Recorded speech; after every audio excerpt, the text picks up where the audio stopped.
What's up, guys? Welcome back. Currently reporting from the band's rehearsal studio. We have a show coming up in a few days, so been at it with the preparation and the practice. If you guys are interested in coming, by the way, the show is in 2 days. The show is on Saturday at the Viper Room in Hollywood. Make sure to grab your ticket. Link is down below. Only a few left now. But anyway, we're not here to talk about music. Instead, we're going to talk about another session I played last week at Hustler Casino Live. In the last video, you guys saw me win a lot of money for the first time this year after starting off kind of rough in 2025. So today we're going to find out whether or not the heater continues or whether it's going to be one of these years. I'm not going to spoil anything more than that. It's a 50-100 game. It's High Stakes Friday. Without any further ado, let's get into the poker hands and I'll chat with you guys afterwards.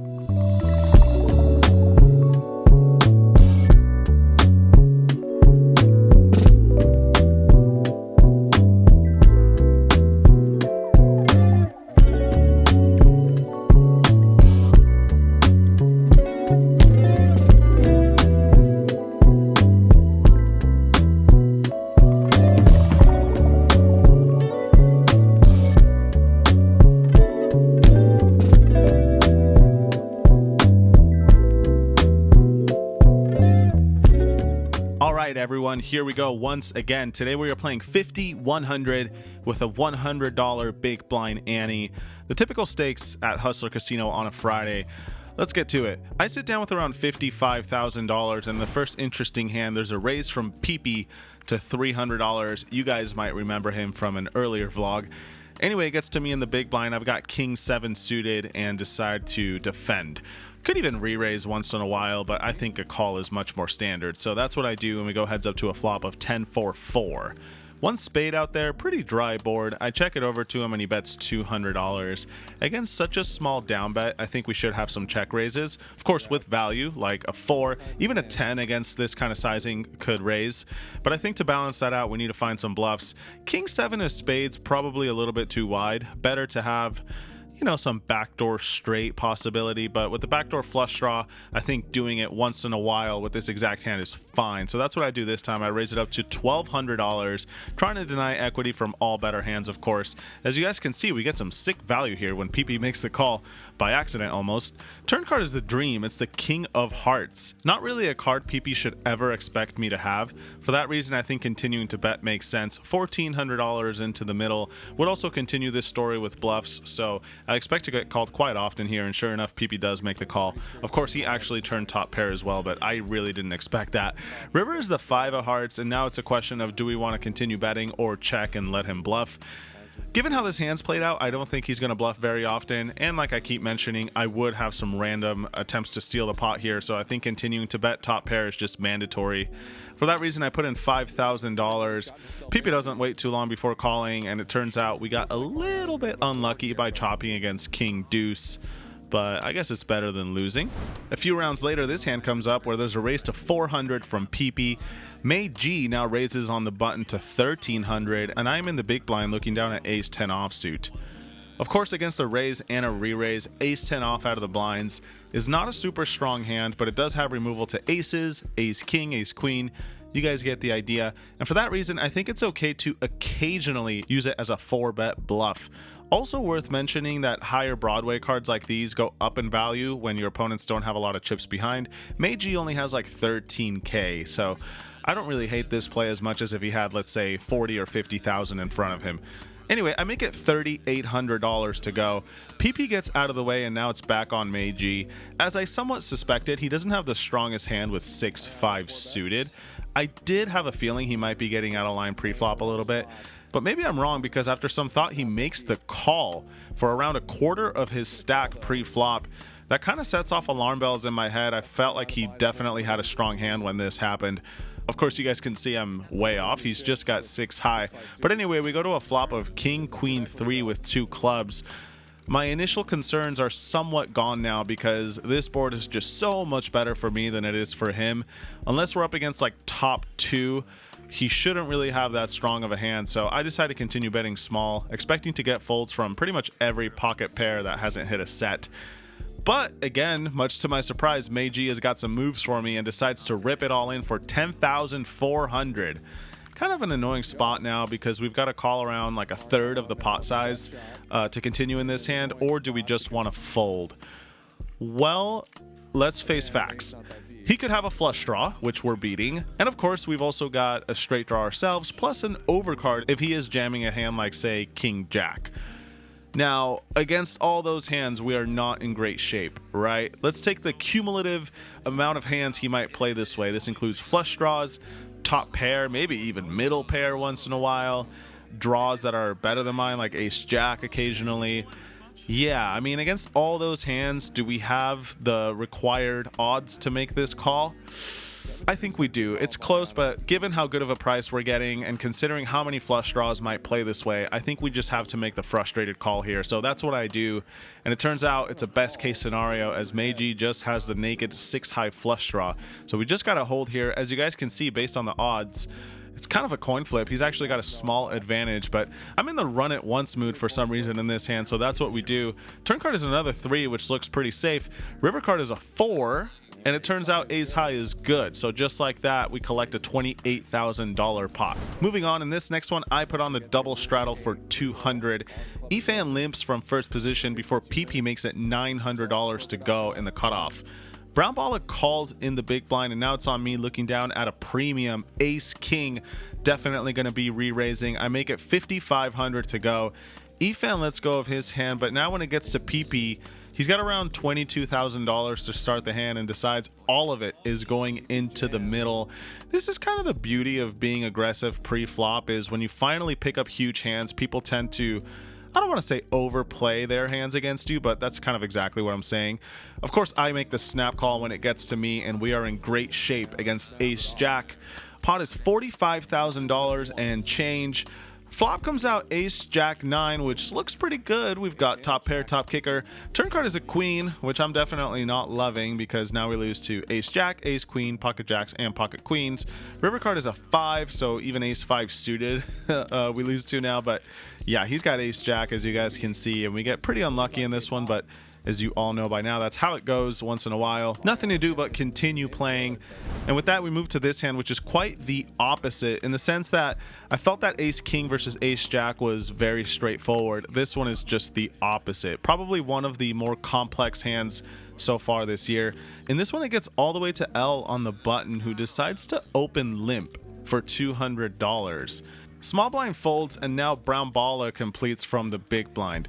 I look down at queen 3 offsuit in the straddle, otherwise known as, well, never mind. Anyway, I check my option and we go 3 ways to a flop of queen 10 9. Now, before the flop comes out, Brown Balla leads in the dark for $200.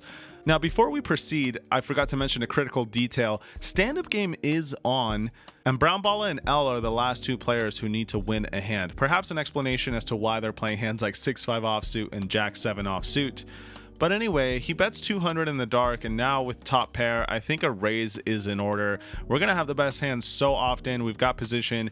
It's time to deny equity and get some value. So I make it 800 to go.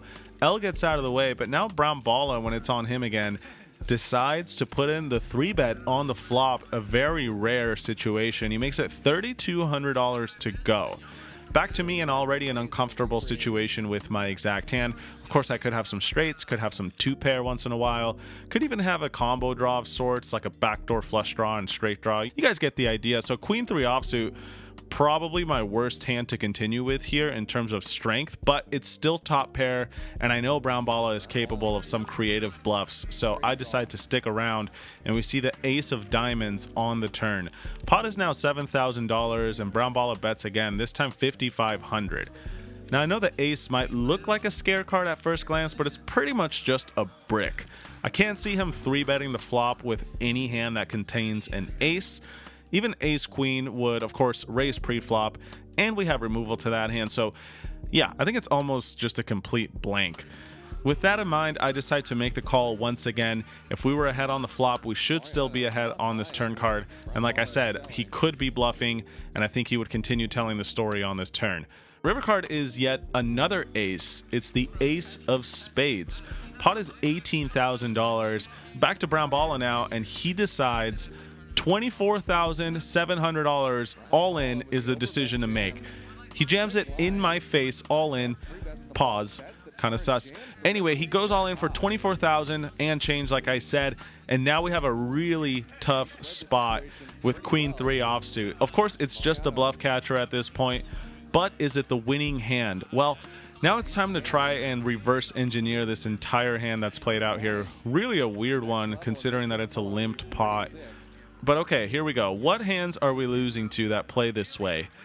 Like I said, an ace is super unlikely. I think if he had many hands that contain an ace, they would raise pre-flop, and they would also have no business 3-betting the flop. So I'm essentially discounting trip aces. Jack 8 offsuit is my main concern, even Jack 8 suited.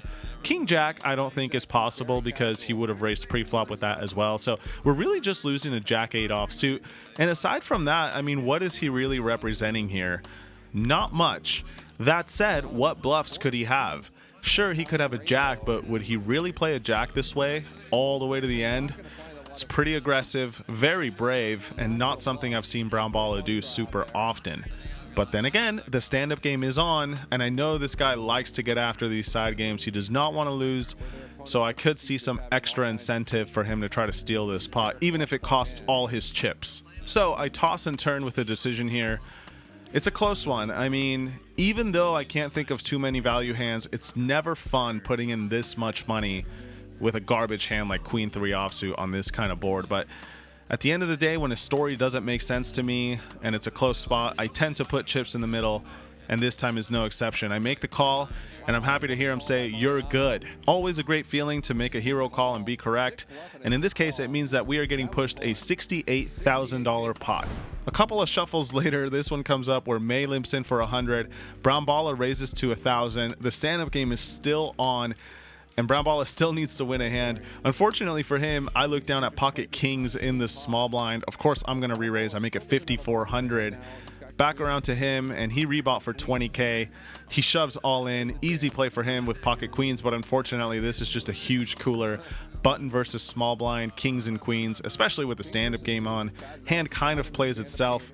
Brown Baller asked to run it twice, and usually if someone really wants to do twice, that's completely fine with me. I don't have much preference either way, although I do kind of prefer once most of the time. Anyway, we run it twice. First board comes down ace high. Second board also has an ace on it, but no queen anywhere in sight.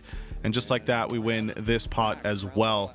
Running hot now. Let's see if we can keep it going in this next one where I look down at pocket nines. What's interesting about this one is Efan has raised under the gun to 300 and gotten 3 callers before it gets to me in the big blind. Now, what do we want to do here with a pocket pair out of position? Do we put in the squeeze? Is it strong enough to squeeze, or do we just call and try to flop a set? I think both options have merit. This time I decide to re-raise it. I make it $3,000 to go. Efan makes the call, as does Brown Baller from the small blind. So 3 of us go into a flop, which comes down amazing in a re-raised pot. 9-4-3. Top set in a situation where I would almost never have it. Of course, I'm going to continue betting with a hand as strong as mine and pretty disguised. I think it's definitely the best play. Brown Baller checks. I bet 3,200.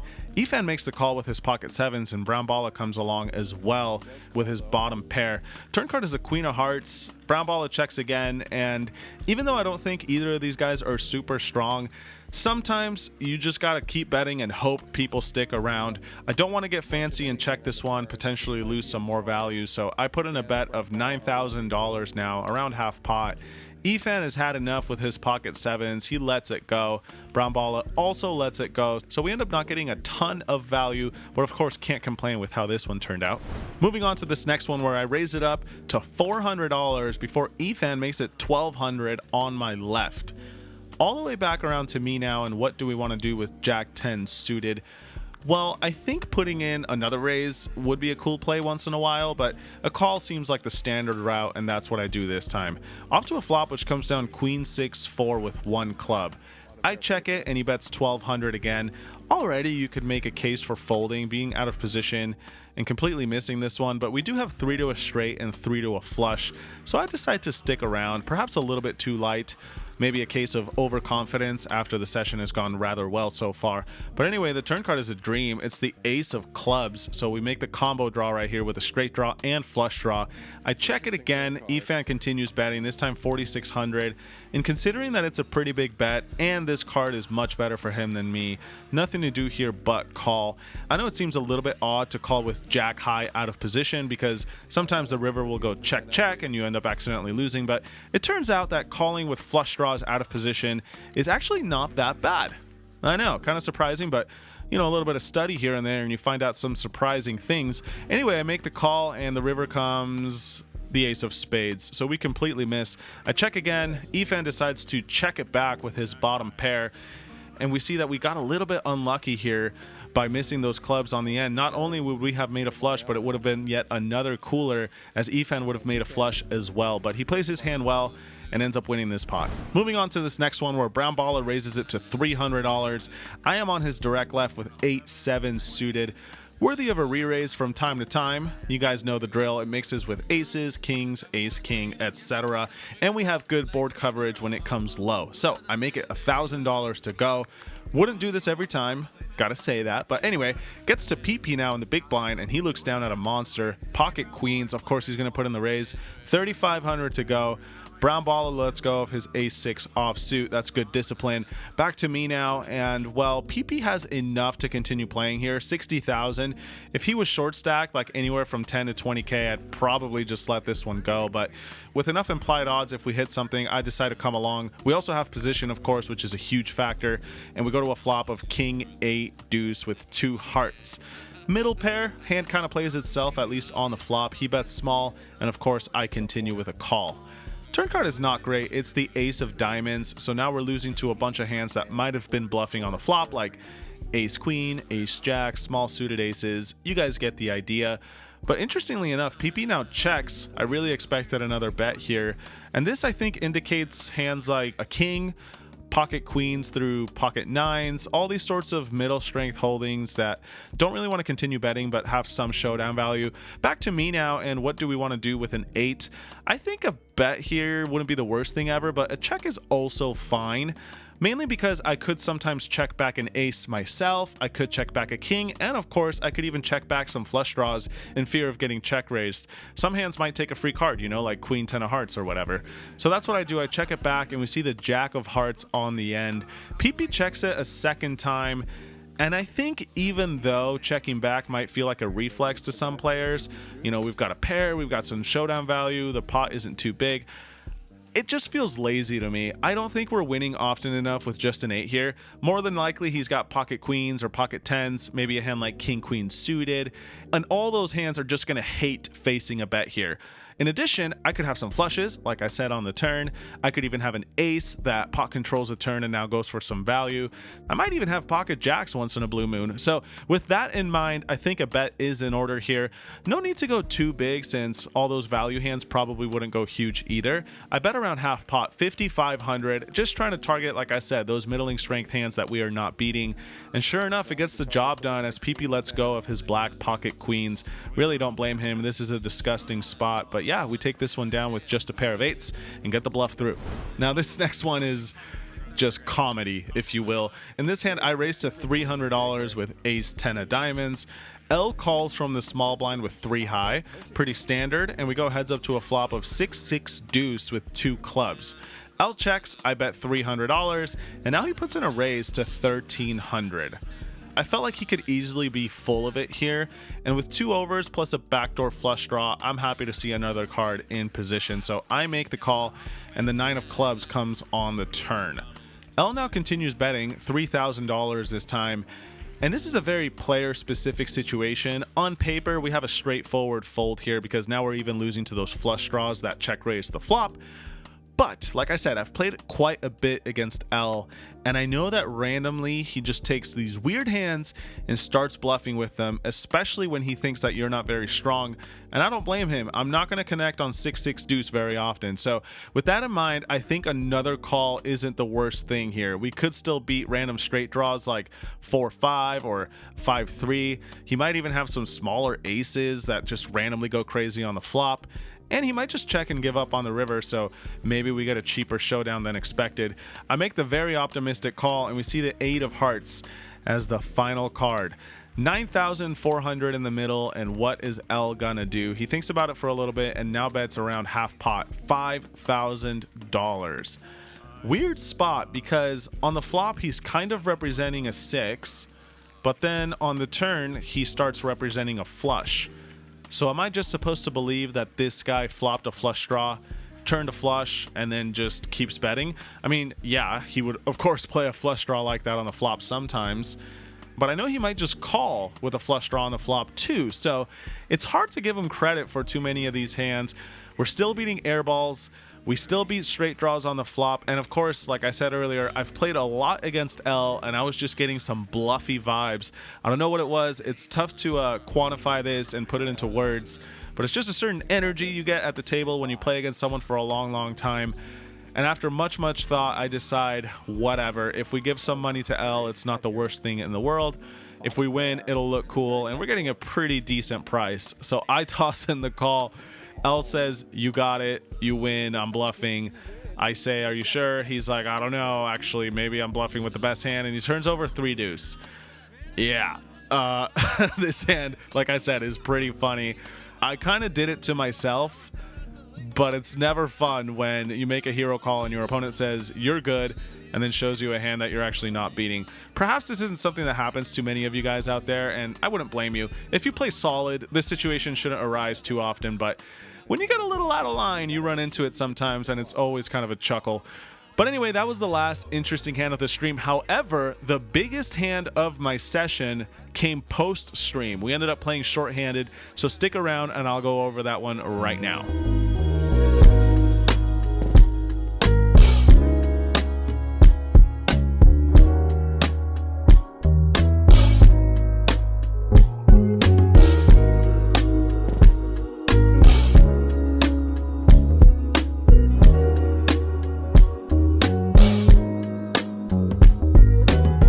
So as you guys saw, it was quite the eventful session for me, and I have one more hand to share with you all, which really defined my night. So in this one, we are playing post-stream. It's shorthanded, I believe 3-handed at this point between me, Adam, and Brown Balla.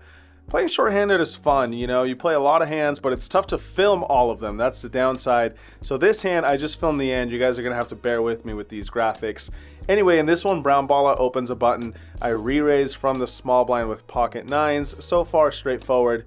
And then Adam 4 bets me out of the big blind on my direct left. He makes it around $4,000 to go after I popped it to $1,500. I decided to make the call despite being out of position. Pocket 9s is still a really strong hand when you're 3-handed. Actually, even in full ring, pocket 9s is not bad. And we're also pretty deep, which means if I can flop a set, we have quite a lot of money to potentially win, as he started the hand with around $50,000. So we go to a board, which is exactly what we were looking for. Ace 9-5 with 2 diamonds. After playing for like 2 hours shorthanded, we finally hit a flop really well. And of course, fingers crossed that he's got ace king or ace queen, something like that. I check and he continues for a small bet. Question is, do we want to just call or do we want to check raise right away? I think the standard play is probably to just call, but given that we can mix in a lot of bluffs like flush draws and maybe even some backdoor straight draws, I think check raising with middle set is totally fine. So that's what I do this time. I raise it up to, I want to say I made it $15,000. Yes, I check raised to $15,000. And after a little bit of deliberation, he makes the call. So the pot is now around $45,000, give or take. And he's got like 40K behind.